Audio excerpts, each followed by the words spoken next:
Hey, what's up, guys? A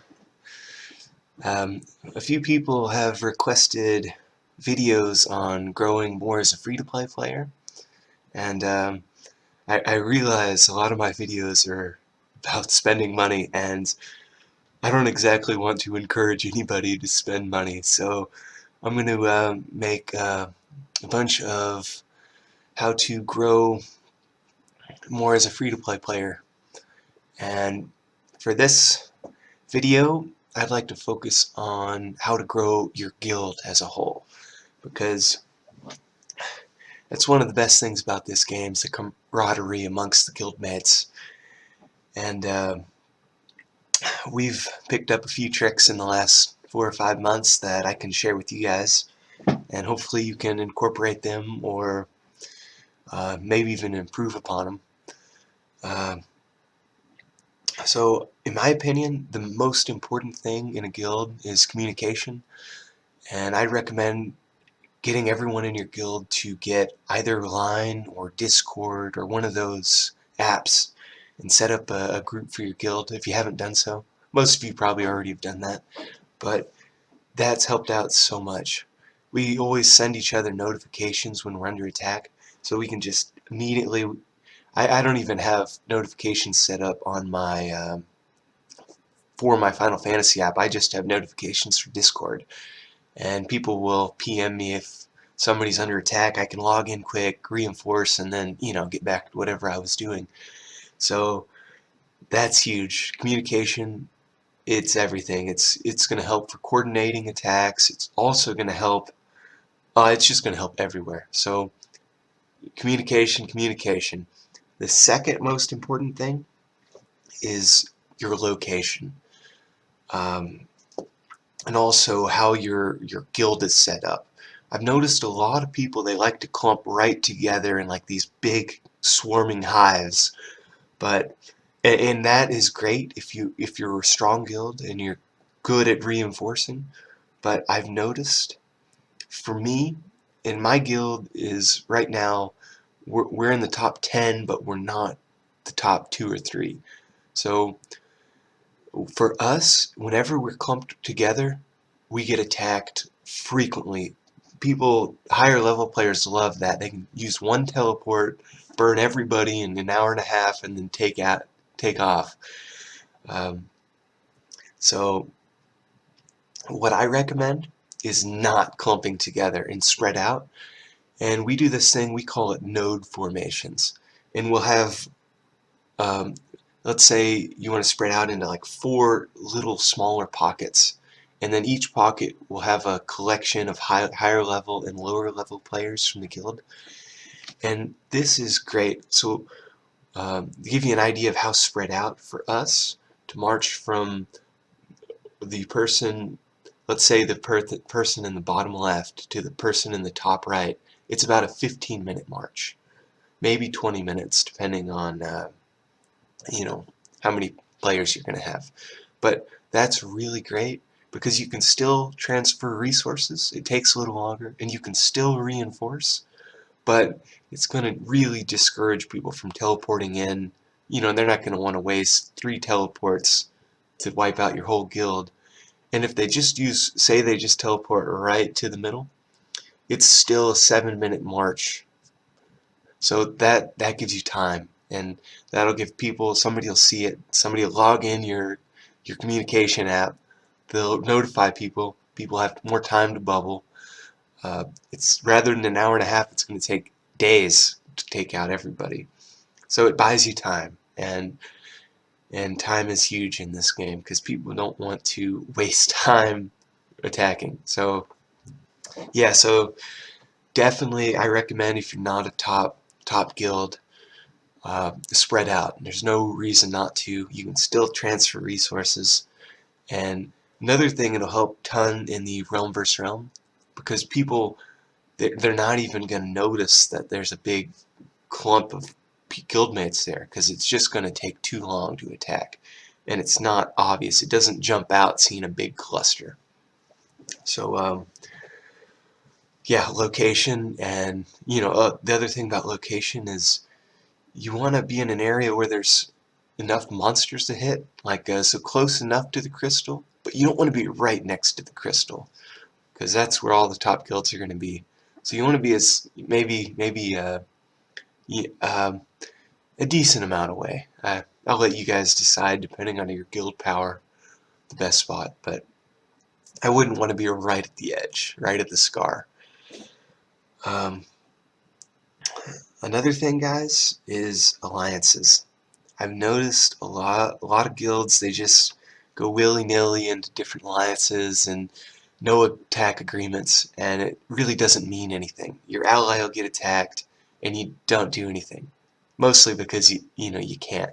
And what I would recommend is just don't ally with everybody. um, I'd recommend only allying with people that have strong players that can teleport in and help you. And what we do is we have what we call the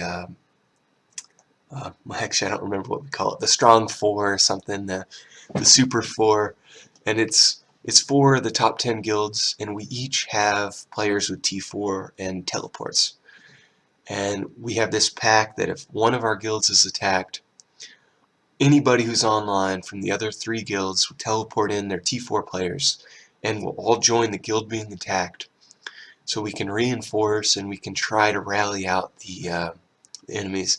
And these are the kind of alliances I would recommend, because if you're allying with somebody that has no players that can teleport in and help you, what's even the point, right? Just go in AP and no attack agreement. So or no attack pact, no attack pact. Um, yeah, so I would recommend as many NAPs as you're comfortable with, but the alliances I would save and make them mean something. Really try to help your ally if they're hit. Teleport in, at least as a show of, unison. At least teleport in if you have, strong players with T, depending on where your realm's at, T3 or T4, or maybe T5. There's only 2 players in my realm with T5, so it's not too much of an issue. But yeah, so have your alliances mean something. Ally with people. They don't even have to be in the top 10, but they need like 1 or 2 strong people who can actually, help in some meaningful way. So alliances, I see a lot of guilds just willy-nilly. Another cool thing, guys, now this is something everybody should do. We call it loyalty spamming, and what it is it's a way to get loyalty for free to max out your guild helps. So you can get anywhere from 10 to 20,000 guild points every day if you're maxing out your guild helps. And there's a trick for doing this without having to expend resources. And what it is you'll select either a farm or a hospital ward or barracks, any building that um, isn't essential. Essentially, you can click it and then click deconstruct. And don't use the bomb, because then it'll go away and you'll have to rebuild it. But you can do this without losing the building. So you click deconstruct and then you click the free. And this will allow you to then, it'll look like a normal building up here. You'll see a time on it. You're going to want to do it for buildings above level, probably above level 10, maybe above level 12, so they don't deconstruct instantly. uh, but yeah, so a mid-level building, anyone's fine as long as it's mid-level. And click deconstruct, click free, and then click help. And this will allow your guildmates to help you deconstruct it, and they'll get free loyalty from it. So definitely what we do, you need at least 2 people doing this. You could do it with 1, but then that person doesn't benefit at all from it. They're just doing work for other people. So we usually, once a day or twice a day, we'll get 3 or 4 people doing this. And it only takes maybe 10-15 minutes of doing this to get everybody maxed on their loyalty for the day. And 10,000 a day, that's a free 8-hour bubble every 5 days. So yeah, definitely just do it. It's gonna help out everybody because bubbles are gonna keep you guys alive. It's gonna keep you from getting zeroed, so you'll be stronger. And you can, you could use that loyalty for even teleports, um, for removing gems. There's a few good uses for loyalty. So we call it loyalty spamming, just building, deconstruct, free, help. Big thing, guys, make sure you cancel. Oh, so after you hit help, and a bunch of people have helped you, or everybody that's online has helped you, you cancel that. So you click the building on your map again. You click the building, you click cancel, and then you'll do it again. So you keep doing that every 30 seconds to a minute. So that's kind of how it's free because there's no cost for canceling it and no cost for deconstruction. But the big thing, guys, I hope I explained that well. Hopefully you get the gist of it. Um, that was kind of clunky, but anyways, the big thing, guys, is make sure you cancel the deconstruction before you log off, because I've seen a few people like, oh, I forgot to cancel, and their level 18 building was destroyed. So make sure you cancel it before when you're done. So, yeah, I've done that. I lost a level 22 bank at one point from doing that. I just not paying attention.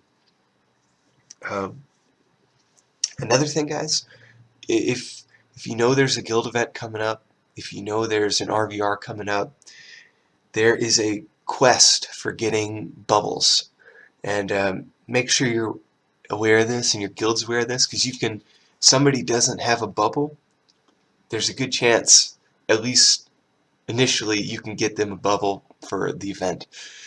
And the trick is, if for the quest, if you free 3 heroes, you get a bubble.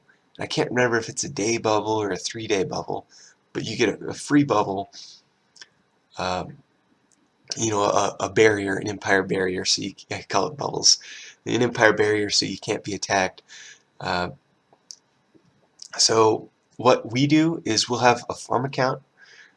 We'll have the farm account build maybe 1,000 tier 1 troops, and then he'll go and collect 3 heroes from farm empires or dead empires, and he'll accumulate it, and then with 1,000 troops, anybody can go in, attack, clear, win once, free the 3 heroes, and it will, if you haven't already done it, it will give you a quest, and that quest is a bubble.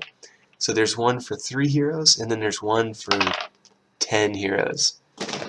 So the 10 hero one, it takes a little while to collect, but I think it's either a 3-day or a 7-day barrier. So I mean, that's a pretty big thing, and there's a good chance that you haven't collected it already if you're, a lower level player, or lower power compared to, if you're not above 10 million, you probably haven't freed 10 heroes at once. So that's a way you can help out your guild mates. Keep them strong for another week. Let them build a week's worth extra of troops. Um, and the last quest is if you have your hero banished 10 times. And it's kind of brutal. Sorry you've had your hero banished that many times. That's not fun.